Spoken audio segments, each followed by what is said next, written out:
고린도전서 4장 14절에서 16절 같이 읽겠습니다. 내가 너희를 부끄럽게 하려고 이것을 쓰는 것이 아니라 오직 너희를 내 사랑하는 자녀같이 권하려 하는 것이라.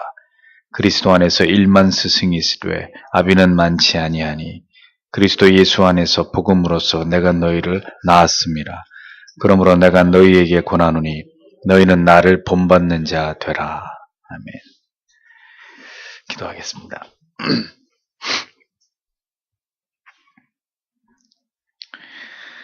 아버지 하나님,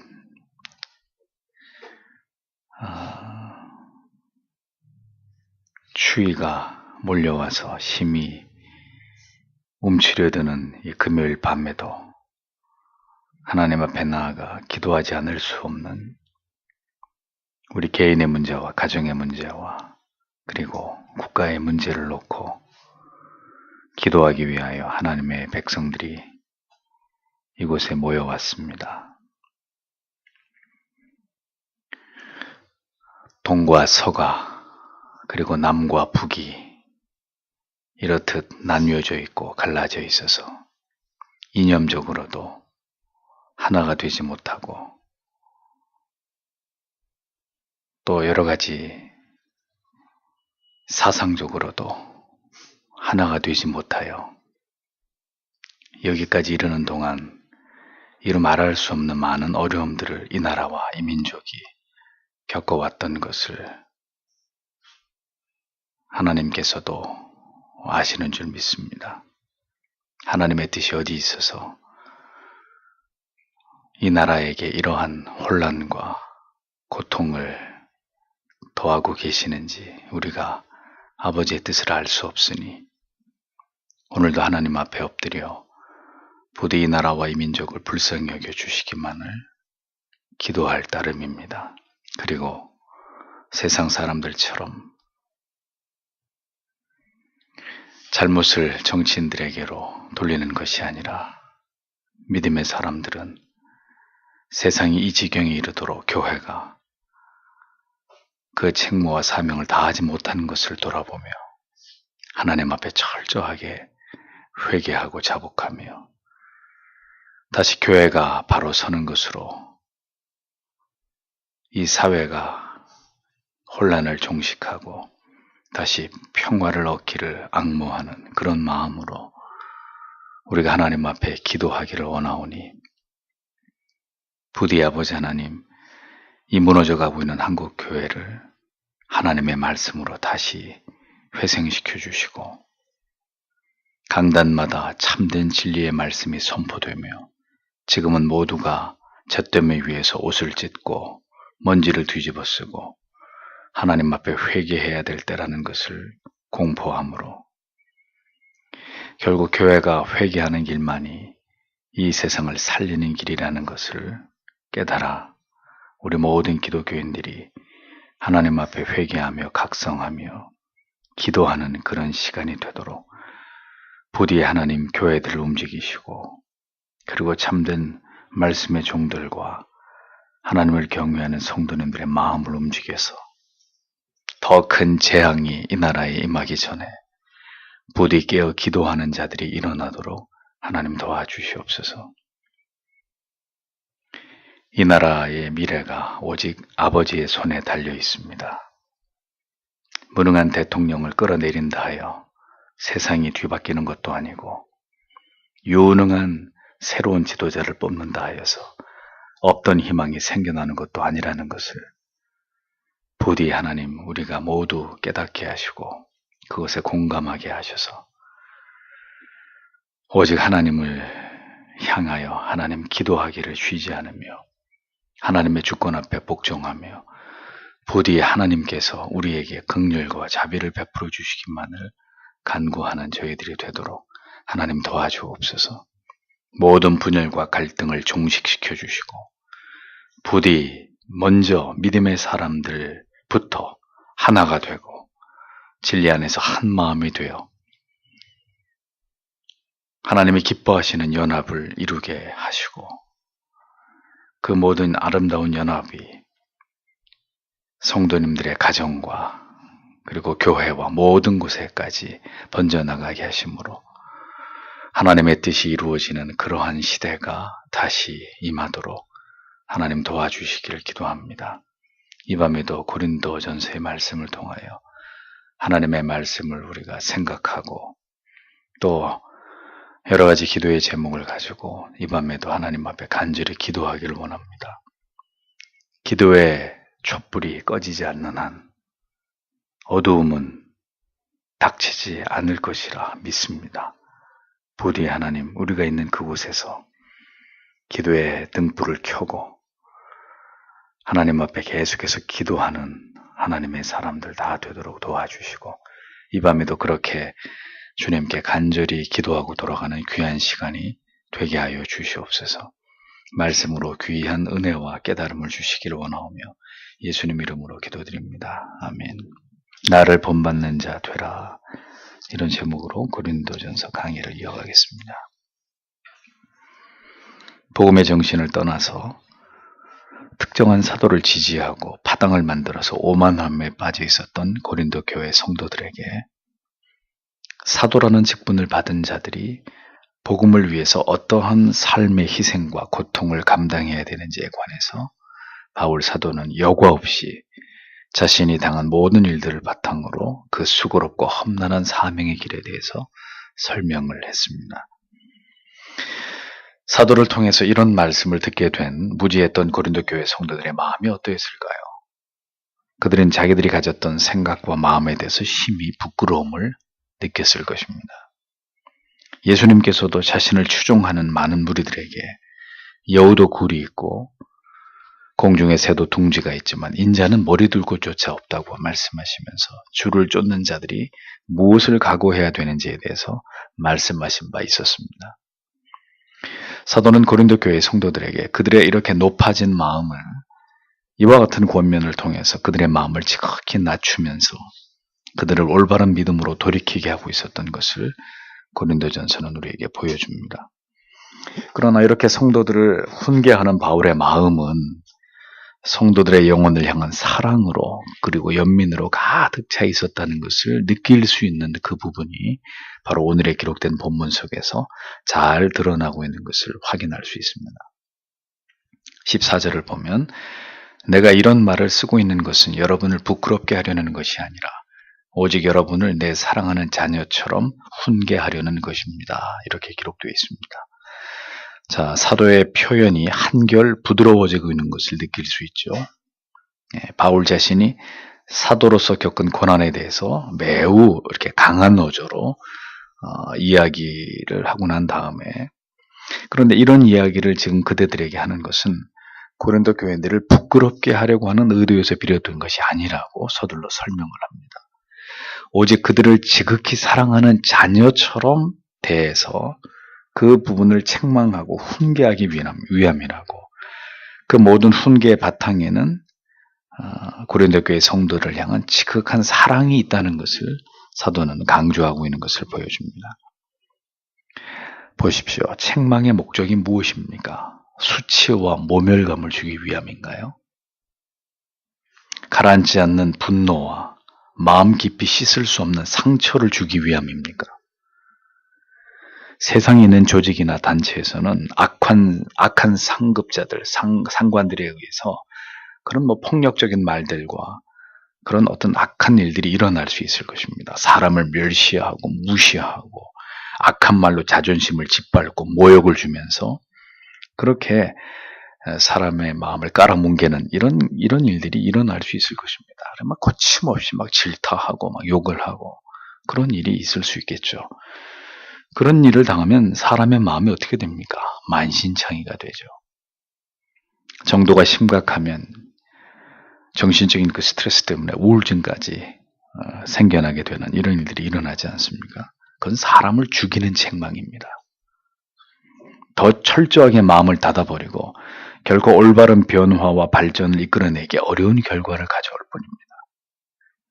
올바른 책망은 바울 사도가 말하는 것처럼 사랑하는 자녀에게 행하는 것 같이 아비의 마음으로 훈계하는 것이다 라는 겁니다.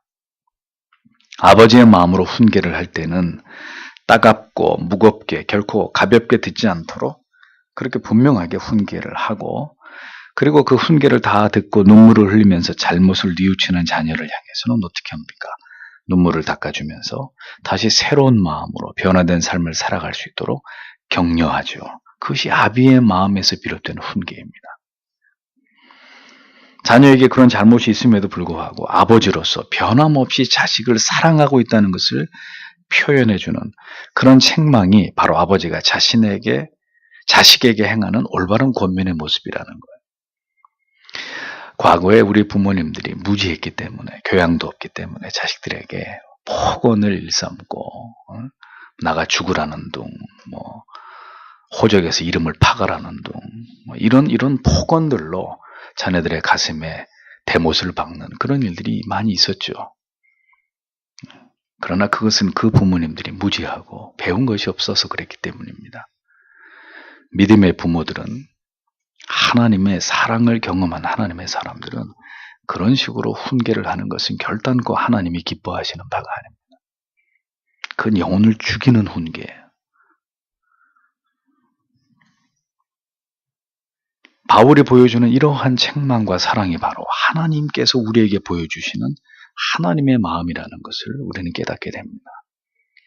하나님께서 오랜 인내 가운데서 이제 그 잘못을 바로잡고자 하실 때는 단호하고 엄하게 꾸짖고 책망하십니다. 또 벌을 내리십니다. 하지만 그 징벌을 통해서 하나님의 자녀들이 엎드려 회개하고 하나님께로 돌아올 때는 어떻게 하십니까? 다시 넘치는 사랑과 긍휼과 자비하심으로 그 자녀의 죄를 용서하고 자녀를 다시 품에 안아주시는 분이 하나님이십니다. 그러니까 모든 훈계와 권면의 정신은 그 죄를 훈계하되 사람을 미워하거나 배척하거나 사람에게 씻을 수 없는 상처를 주는 것이 되어서는 안 된다는 것입니다. 모든 책망에는 이 하나님의 두 마음이 모두 녹아 있어야 합니다. 채찍으로 후려치고 나서 살든지 죽든지 마음의 상처를 입든지 말든지 거들떠 보지도 않는 그런 것은 하나님의 마음이 아닙니다. 아비의 마음에서 비롯된 책망이 아니라는 겁니다. 책망은 반드시 그를 돌아오게 하고 바로 세우고 새로운 마음으로 앞을 향해서 나아갈 수 있도록 힘을 불어넣어 줄 수 있는 그것이 책망입니다. 사도는 고린도 교회 성도들의 영혼을 바로 세우기 위해서 혼신의 노력을 다하고 있었습니다. 그들을 단호하게 꾸짖으면서 책망하기는 했지만 그것은 그들을 포기하고 그들의 영혼이 망하기를 바랬던 그런 마음에서 비롯된 것이 결코 아니었습니다. 교회를 바로 세우기 위해서 성도들이 지금 무엇을 잘못 생각하고 있으며 그들의 마음의 진리로부터 삐뚤어져 있는지를 간파하고 그들을 회복시키기 위해서 준엄하게 그들을 책망하고 있었을 뿐이지 그것으로 모든 관계를 다 깨트려버리고 원수가 되고자 했던 그런 마음이 사도에게는 없었단 말입니다. 그래서 사도는 따갑게 권면을 행하고 있었지만 또 한편으로 성도들의 마음이 지나칠 만큼 바울의 권면을 들으면서 부끄러움과 수치와 죄책감을 느끼면서 괴로워하게 될까봐 그것을 염려하고 있는 모습을 보여주는 것이죠. 이것이 사도의 애절한 목양의 마음이었던 것입니다. 어떻게 해서라도 바른 진리를 깨우쳐서 올바르게 하나님을 신앙하도록 하기 위해서 바울은 지금 채찍 같은 무거운 훈계와 또 반대로 부드러운 말로 그렇게 당근과 채찍으로 고린도 교회 성도들을 설득하고 이해시키고 있었던 것입니다. 그렇게 하면서 사도는 자신에게는 충분히 그렇게 할 수 있는 권한이 있고 자격이 있음을 밝힙니다. 그런데 이 표현은 자신이 그렇게 고린도 교회의 성도들을 책망할 수 있는 당위를 설명함으로 자기의 권위를 드러내려고 하는 그런 것이 아니라 그만큼 그들을 사랑하는 마음이 적지 않다는 것을 나타내 보이기 위함이었습니다. 바로 그것이 15절에 나오죠. 그리스도 안에서 여러분에게 1만 명의 선생이 있을지는 몰라도 아버지는 그렇게 많지 않을 것입니다. 그리스도 예수 안에서 나는 복음을 통해 여러분을 낳았습니다. 이렇게 말하고 있습니다. 바울은 자신과 고린도 교회 성도의 특별한 관계에 대해서 이렇게 설명하고 있습니다.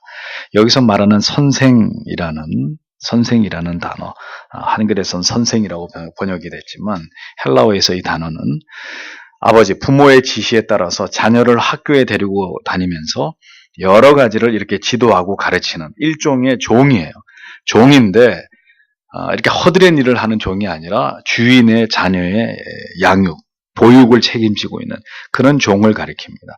바울 사도는 갈라디아서에서 율법을 그리스도교로 인도하는 몽학 선생이라 이렇게 표현한 바가 있죠. 같은 단어입니다. 많은 사람들이 영혼을 바른 길로 인도하는 영적인 지도자라고 자처하지만 그들은 모두 바울의 얘기에 의하면 몽학 선생에 지나지 않다라고 이야기합니다. 그러면서 자기 자신은 그런 몽학 선생과 다르다는 것을 이야기합니다. 많은 선생이라고 자칭하는 자들은 있을 수 있으나 그 자녀의 아비는 그를 낳은 오직 한 사람뿐이니 사도는 오직 자신만이 예수 그리스도 안에서 복음으로 그대들을 낳은 장본입니다. 내가 그들의 영적인 아버지와 같은 존재이다 라고 말하고 있는 것입니다. 바울은 고린도후서 11장에서 이렇게 아비된 사도의 심정을 고백합니다. 이외의 일은 고사하고 오히려 날마다 내 속에 눌리는 것이 있으니 곧 모든 교회를 위하여 염려하는 것이라. 누가 약하면 내가 약하지 아니하며 누가 실족하게 되면 내가 애타하지 않더냐. 이렇게 고백하고 있죠. 애타는 마음. 혹 잘못된 길을 갈까? 혹 그 영혼이 하나님과 멀어져서 깨닫고 돌이키지 않음으로 인해서 하나님의 지엄하신 징계를 받게 되지는 않을까? 늘 염려하고 근심하고 애가 타는 마음. 그것이 아비의 마음, 영혼을 복음 안에서 낳은 사도의 마음이라고 고린도 교회 성도들에게 설명하고 있었던 겁니다. 선생에게는 그런 마음이 없어요. 오직 그의 아비에게만, 그의 어미에게만 그런 마음이 있는 것이죠. 혹여라도 여러분 목회자가 여러분을 미워하거나 싫어하거나 편애한다는 생각은 추호도 하지 않기를 바랍니다. 만약에 목사의 마음에 그런 마음이 있다면 하나님이 저를 용서하지 않으실 겁니다. 단지 애가 탈 뿐입니다. 늘 마음이 쓰이고 안타깝고 언제나 마음에 성도 여러분들을 향한 근심에서 자유롭지 못할 뿐입니다. 그것을 어찌 설명하거나 일일이 표현할 수 없기 때문에 그저 하나님 앞에 기도할 따름인 거죠. 그리고 그 마음이 때로 하나님의 말씀을 선포할 때 애끓는 마음으로, 그리고 통렬한 책망으로, 때로는 복받치는 눈물로 간혹 드러날 뿐입니다. 왜 소리를 지르고 왜 눈물을 흘리는지를 이해하지 못하는 분들이 계실 수 있습니다. 그런데 생각해 보십시오. 어찌 부모가 자식이 무지해서 죄악된 길로 가는데 너 그러지 마라, 너 그러면 혼난다, 이렇게 잠꼬대하듯이 이렇게 조용조용히 얘기할 부모가 어디 있겠습니까? 깨닫지 못해서 성도가 고난을 당하고 고통을 당하는 것을 보고 네, 그럴 줄 알았다, 그래도 싸다, 그런 마음으로 비웃는 그런 목회자가 어디 있겠습니까? 그러니 소리를 높이고 회개를 촉구하고 돌이킬 것을 호소하고 그 양심의 비수 같은 말씀을 꽂아 넣어서 할 수만 있으면 그 사람이 돌이키도록 그렇게 호소할 수밖에 없는 게 목회자의 마음이에요. 그것이 영혼에 대한 말할 수 없는 부담을 가지고 있는 사람의 심정인 것입니다. 아무것도 내게는 기쁜 일이 일어나지 않아도 성도 여러분이 올바른 믿음으로 살아가는 모습을 보면, 그리고 그 믿음으로 승리하는 삶을 살아가고 있는 것을 보면 무엇으로도 줄 수 없는 기쁨과 희열과 보람을 느끼게 되는 것이고, 내게는 괴롭고 슬픈 일이 전혀 없어도 성도 여러분의 영혼이 뒤로 물러나서 침륜에 빠지거나 가정에 어려운 일이 생기거나 시험에 드는 일이 생기면 늦은 밤까지 제가 집으로 돌아갈 수 없을 만큼 교회에서 고민을 하고 기도를 하면서 하나님 앞에 매달릴 수밖에 없는 것이 목회자의 마음입니다. 그래서 저는 바울이 그리스도 예수 안에서 복음으로서 내가 너희를 낳았다라는 그 말의 의미를 생생하게 이해할 수 있습니다. 그래서 바울이 때로는 호통을 치기도 하고 때로는 부드럽게 권면하고 설득하기도 하는 그런 모습을 성경에서 나타내 보이고 있는 것이죠. 목사는 목사가 되었기 때문에 조금은 그 마음을 이해할 수 있는 거예요. 여러분이 누군가로부터 어떤 상담을 받거나 어떤 지식을 얻을 수 있을지는 모르겠습니다. 제가 얼마 전에도 페이스북에서 그런 글을 썼습니다.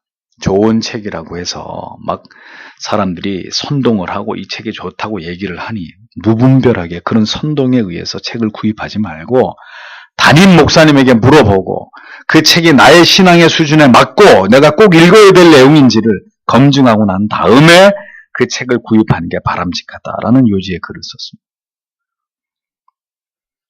필요한 도움을 받는 것은 또 필요한 정보를 얻는 것은 누구를 통해서도 가능합니다. 근데 그 사람은 나에 대해서 책임을 지는 사람들이 아니에요. 내 영혼을 가장 염려하고 걱정하면서 어떤 말씀으로 보다 더 하나님께로 다가갈 수 있도록 도울지를 늘 고민하면서 내 영혼을 위해서 기도해 주는 사람은 오늘도 진리의 꼴로 나를 먹이기 위해서 나의 영혼을 위해서 노심초사하면서 염려하고 근심하는 내 영혼을 지도하고 목양하고 있는 담임 목사뿐이라는 것을 기억하셔야 합니다. 그러므로 한 목회자를 통해서 말씀과 기도로 그리고 필요한 권면으로 올바르게 목양을 받고 있지 않은 사람은 지극히 위험한 지경에 놓여 있는 영혼이고 결국 자기가 원하는 길로 자기 마음대로 하나님을 신앙하는, 그러니까 어떻게 보면 신앙이라고 말할 수 없는 그런 불신앙을 저지르는 가련하고 불쌍한 인생을 살아가고 있는 사람일 뿐이라는 것입니다. 바울과 고린도 교회 성도의 관계는 그리스도 안에서 영적 아비와 자식과 같은 관계였습니다.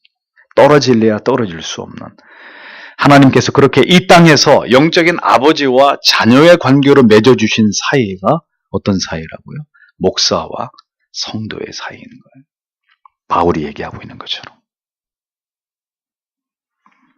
필요한 지식과 정보만을 제공해주는 몽학 선생은 여러분의 영혼을 위해서 목 놓아 울면서 기도하지 않습니다. 여러분이 당하고 있는 어려움을 생각하면서 하나님께서 어떻게 그 문제를 해결해 주실 수 있을지를 간구하면서 그토록 오래도록 고뇌하지 않습니다.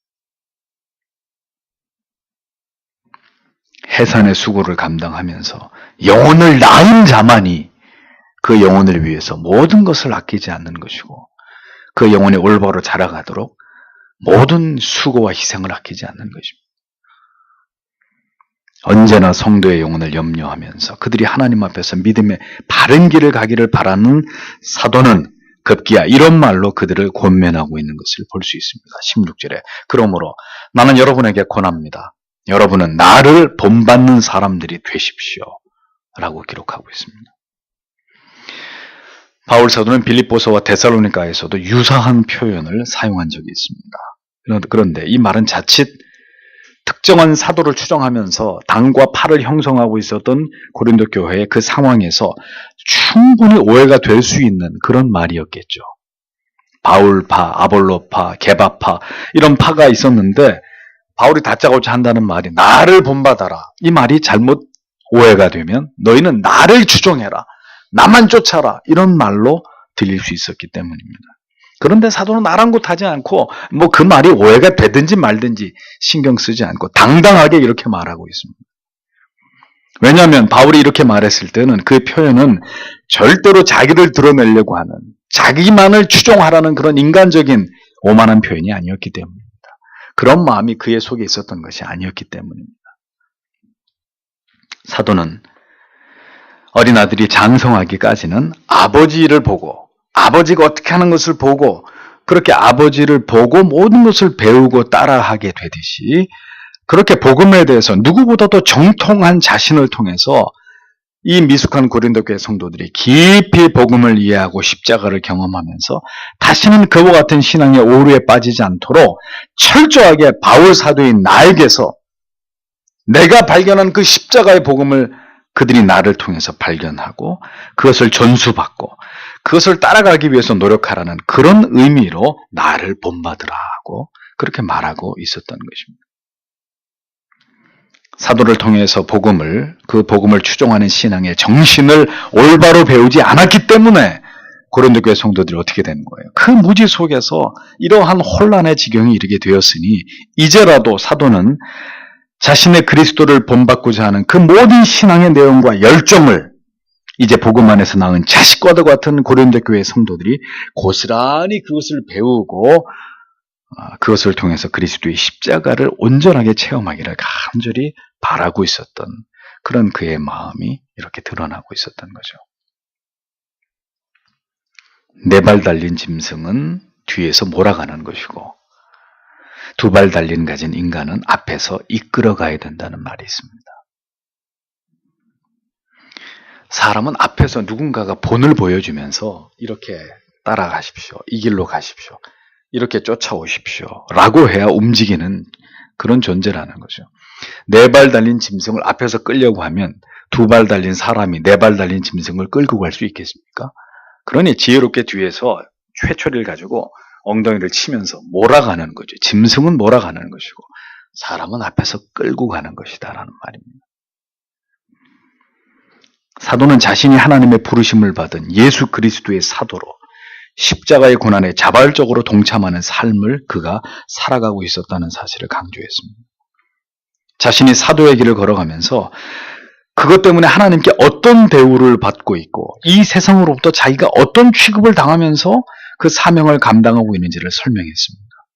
사도는 이것이 곧 십자가의 복음을 따르는 길이라는 것을 솔선수범해서 그가 보여준 것이고 그리스도를 따르는 길은 이 세상이 아닌 영원히 빛나는 멸관을 받게 될 저 영원한 세상이 우리에게 주어진 우리가 가야 될 궁극의 보상이고 우리의 안식처라는 사실을 자기의 모든 삶으로 온 그의 삶으로 그것을 증명해 나가는 그런 삶을 사도는 살았습니다.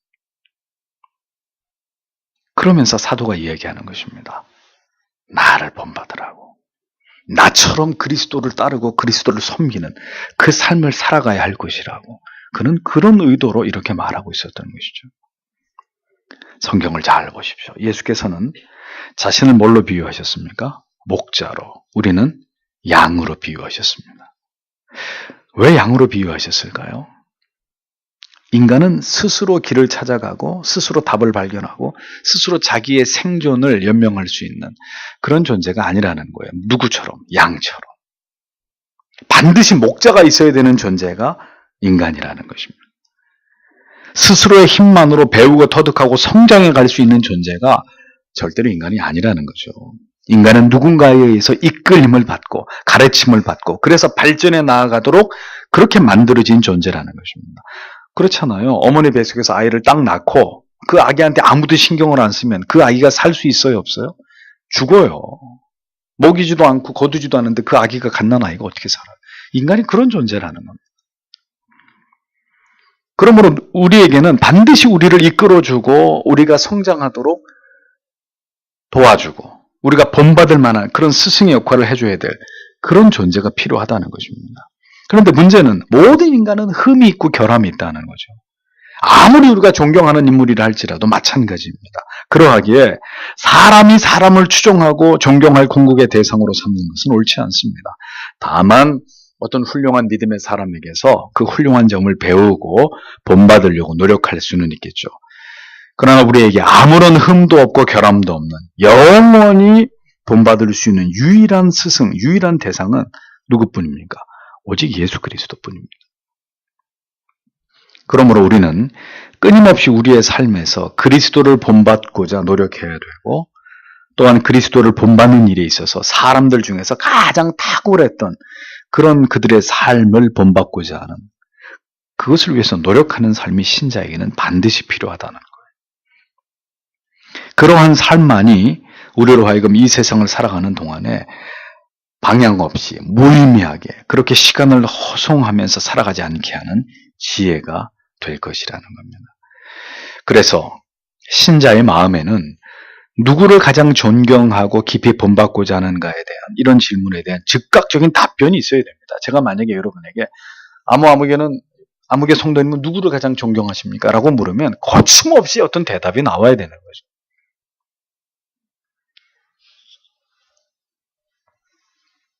한평생 조나단 에드워즈만 연구하면서 그 목사님을 본받고자 했던 그런 한 젊은이가 있었습니다. 그렇게 해서 그분을 그렇게 본받기 위해서 그가 쓴 모든 책을 읽으면서 그와 같은 말씀의 종이 되기를 원했던 그 사람이 바로 존 파이퍼 목사님. 신자의 마음에는 그런 대상이 있어야 돼요, 분명히. 그런데 그 대답은 항상 진정으로 가슴에서 나오는 답이어야 돼요.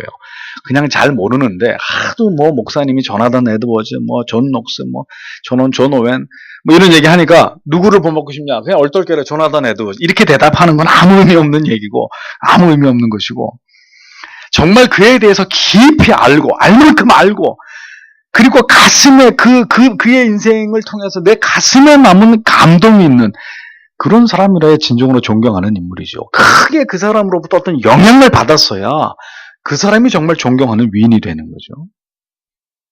신자의 가슴에 그런 신앙의 인물들과 그리고 언제나 성경을 펼쳐서 그리스도의 생애를 통한 깊은 감동과 깨달음이 없다면 그 사람은 방향이나 목표를 잃어버리고 있는 그런 사람이 지나지 않는 것입니다. 뭘 위해서 어떻게 살아야 될지에 대해서 아무 고민도 하지 않고 그에 대해서 알고자 하는 마음도 없는, 아무 생각이 없는 그런 사람이 지나지 않다. 그렇게 해서는 결국 우리의 믿음을 바른 길을 지향할 수 없습니다. 바울은 그런 의미에서 자신을 본받으라고 고린도 교인들에게 말했습니다. 우리가 살아가는 시대를 보십시오. 참된 스승이 사라져가고 있는 시대입니다. 인물, 위인이라고 말할 수 있는 그런 사람들이 소멸되고 있는 시대입니다. 그것이 바로 비극이고 온 인류가 하향 평준화, 그들의 정신세계가 하향 평준화 되어가고 있다는 증거입니다. 본받을 자가 없는 시대. 우리는 어떻게 해야 될까요? 책을 펼쳐야 되는 거예요. 책을 펼쳐서 그 속에서 진정으로 흠모하고 본받고 싶은 위인들을 만나야 되는 것입니다. 그리고 우리의 영원한 스승이신 그리스도의 삶에서 가장 깊은 감명을 받고 감동을 받고 가장 큰 영향을 받아야 되는 것이죠. 사도는 이제 모든 오만과 신앙의 오류를 멈추고 그렇게 그리스도에게로 집중하라고 권고하고 있었습니다. 그리고 그렇게 그리스도를 본받기 위해서 열심을 다해 살아가고 있는 자신을 본받으라고, 그리스도를 본받기 위한 보다 구체적인 목표로 사도인 나를 본받으라고, 이렇게 자기가 걸어가는 그 길을 그대로 쫓아오라고 권면하고 있는 것을 보여줍니다.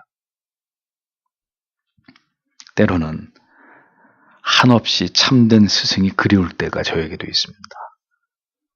목사가 된 저를 따갑게 훈계하고 책망해주고 저를 일깨워줄 수 있는 그런 스승 말입니다. 어떻게 약한 시대에 올바른 목회를 해야 될지가 막막할 때가 있습니다.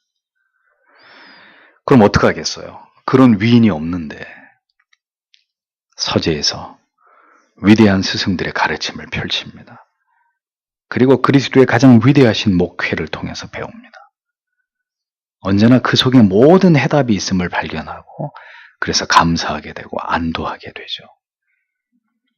여러분도 그렇게 희망이 없는 시대, 참된 위인이 없는 시대에 그와 같은 방법으로 여러분의 영혼 속에 훌륭한 스승들을 모시고 이 모든 순례의 여정을 완수할 수 있게 되기를 바랍니다.